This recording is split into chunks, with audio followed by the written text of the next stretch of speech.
Olá, amigos e amigas, Diácono Beto, Paróquia São Miguel Arcanjo, Arquidiocese de Maringá. Que o Pai, o Filho e o Espírito Santo esteja com todos vocês. Se você ainda não é inscrito em nosso canal, se inscreva e esteja junto conosco nesta obra de evangelização. Estamos no capítulo 49 do livro do Gênesis e hoje vamos trabalhar dois pontos importantes. Só falta mais um capítulo daí para nós terminarmos a história de José. E hoje a história se concentra em Jacó, que vai dar uma bênção aos seus 12 filhos. Só que antes desta bênção, ele vai como que falar do futuro de cada uma das tribos. Então ele está profetizando? Não. Nós temos que entender o seguinte, isso é uma etiologia. Etiologia o que é?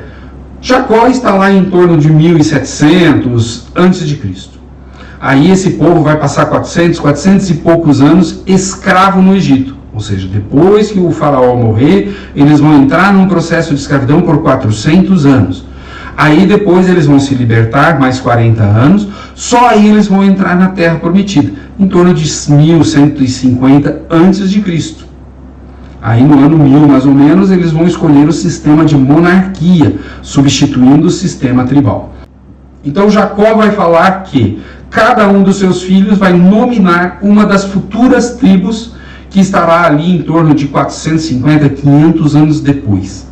Como que tem gente que fala, ele profetizou. Não, nós temos que entender a forma com que a Bíblia foi escrita.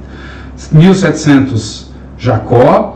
1150 começa a formação das 12 tribos, entrando na Terra Prometida depois de 40 anos de deserto. E o texto final só vai ser escrito final em torno do ano 500 a.C. Então, de 1700, quando está Jacó, para 500 a.C., tem 1.200 anos de diferença.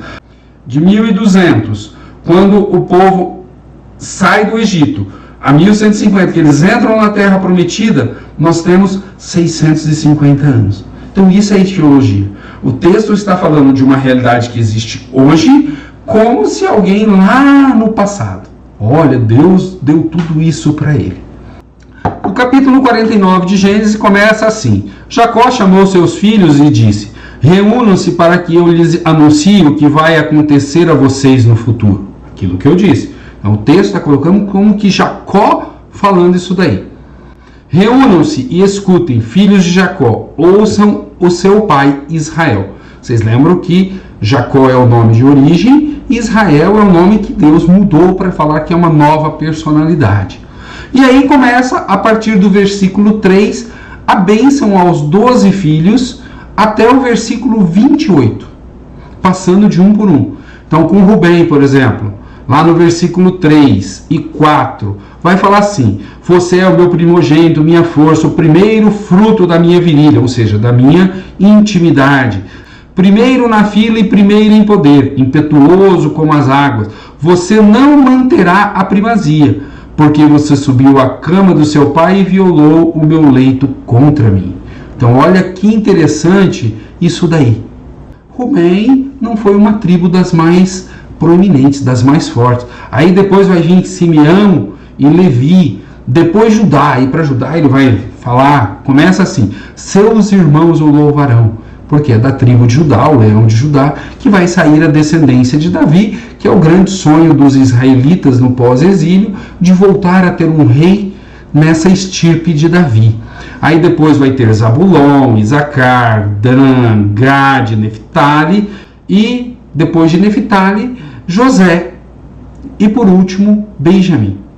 Com José ele vai falar, José é potro selvagem, potro junto à fonte, e assim, ou seja, louvores a José.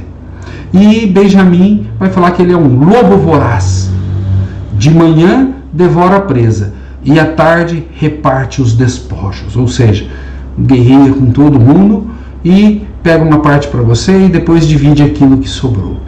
E aí, no versículo 28, o texto coloca assim, todos esses formam as 12 tribos de Israel. Pode ver que aí já está quase que no presente, formam as 12 tribos de Israel.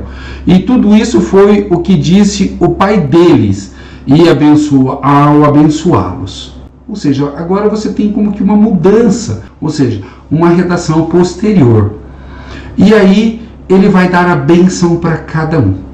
E vai pedir que quando morrer, ele volte para a terra dos seus pais e seja enterrado no campo de Macpali. Ou seja, perto de onde os seus antepassados, Abraão e Isaac, foram enterrados. Essa é a primeira parte. Então deu para entender que é um texto finalizado muito depois, dentro da realidade que estava vivendo cada tribo. E aí nós temos a segunda parte. Ele falou que ali forma as 12 tribos de Israel. E nós vamos olhar o seguinte. Jacó, ele se casou com 2 mulheres, Lia e Raquel. Ele queria Raquel, mas teve que casar com Lia porque o sogro foi espertão, nós já vimos. Com Lia ele teve Rubem, Simeão, Levi, Judá, Isacar e Zabulon. 6. Desses, os 6 darão nomes a tribos. Porém, 5 com tribos com terra, e Levi uma tribo sem terra, que vai ficar ao serviço de Deus. Nós vamos dar uma olhada nisso um pouquinho mais para frente. Lia deu uma serva chamada Bila, para que Jacó também tivesse filhos. E nasceram Dan e Neftali. Também já são nomes de 2 tribos. Então nós já temos 7 tribos com terra. Aí Raquel deu uma serva chamada Zila, e Jacó teve 2 filhos, Gade e Azer. E depois ela teve José e Benjamim. Então se você contar 1, 2, 3, 4, 5, 6 com Lia, 2 com Bila, dão 8, só que um não tem terra, mais 2 com Gazila, você tem 10, com mais 2 com Raquel, 12. Só que um não tem terra, Levi não tem terra. Só que acontece que você não tem o nome da tribo de José. José não tem tribo. Mas como assim? Não, você não tem a tribo de José. Você tem os 2 filhos, que nós vimos no capítulo anterior, que Jacó adota esses 2 filhos. Ou seja, ele coloca no rol dos descendentes dele, que é Efraim e Manassés. Então você não tem a tribo de Levi, nominada com terra, mas cuidando da parte religiosa do povo, e você não tem a tribo de José, mas os 2 filhos de José que nasceram com Asenate lá no Egito, e que Jacó os adota e fala assim, daqui para frente o que nascer é seu, esses são meus, Efraim e Manassés. Interessante, né? Então a gente clareia um pouquinho essa questão das 12 tribos. Para encerrar, nós vamos falar o seguinte, mas por que a tribo de Levi não teve terra? Não é que eles não têm terra nenhuma. Eles têm pequenas porções de terra para que em determinado momento eles pudessem ter onde pousar e assim por diante, criar os filhos quando tão pequeno. Mas eles ficavam rodando nas tribos, levando a arca, porque era o símbolo de unidade de todo o povo. Esse povo no Egito, eles eram muito variados.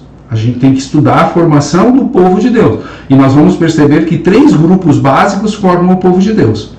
Aqueles que saem do Egito, aqueles que estão no deserto, andando no deserto, fugindo da cidade-estado de pagar imposto, e aqueles que moram nas montanhas, que também não querem pagar impostos. Então esses 3 grupos básicos formam o povo de Deus. Eles têm em comum a fé num Deus libertador que fala assim, vamos formar algo diferente, sem um rei e sem impostos. Então aí eles vão criar o sistema tribal. Então vocês entenderam? Jacó, como que profetizando numa etiologia, fala o que vai acontecer com as tribos. Umas serão mais bem-sucedidas do que outra, mas não porque ele falou, mas porque a forma de organização deles foi diferente. E o nome das 12 tribos, sendo que Levi não vai dominar nenhum pedaço de terra, e os 2 filhos de José, Efraim e Manassés, serão nomes de tribo, e José não. Bacana, né, gente? Como é gostoso entender a Bíblia. Sigamos juntos. Paz e bem a todos e a todas.